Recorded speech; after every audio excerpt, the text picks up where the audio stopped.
बिस्मिल्लाहिर्रहमानिर्रहीम। पंजाबी फ़िल्मों के सुल्तान राय साहब किसी भी तारुफ के मोहताज नहीं हैं।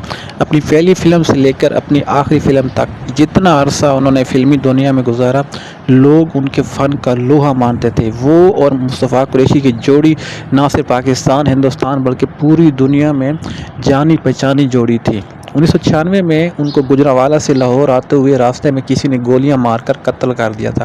और जब उनकी लाश को लाहौर लाया गया तो उनके परस्तारों का इतना ज़्यादा हुजूम बन गया था कि कहते हैं कि पूरे लाहौर में तिल धरने को भी जगह ना बची।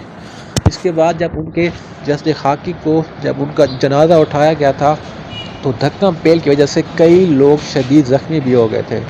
सुल्तान राय साहब का मज़ार और घर ये दोनों बिल्कुल करीब ही हैं। और अगर किसी ने सुल्तान राय साहब का मज़ार या घर देखना है तो वो लारी अड्डा से या लाहौर में कहीं से भी वो माल रोड आ जाए। यहाँ पर माल रोड आकर वो गवर्नर हाउस जो है उसके साथ आ जाए। गवर्नर हाउस के बिल्कुल सामने जो है बाग जना है। इसी बाग जना के साथ जो है GOR1 ये कॉलोनी है। इसी GOR1 कॉलोनी में जो हाउस नंबर 1 है वो सुल्तान राय साहब का घर है। और इसी GOR कॉलोनी में हज़रत शाह कादरी साहब का मज़ार जो कि पाकिस्तान एयर फोर्स की कॉलोनी के बिल्कुल साथ है।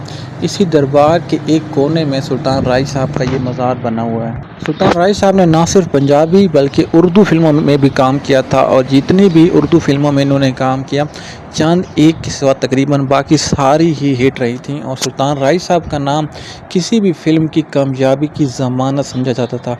कई एक उर्दू फिल्में ऐसी हैं कि जिनमें सुल्तान राय साहब को सिर्फ फिल्म को हिट करवाने के लिए बतौर मेहमान अदाकार कास्ट किया गया। हमारी दुआ है कि अल्लाह ताला वतन अज़ीज़ के इस नामवर फनकार की मक़सद फरमाए और आपकी जो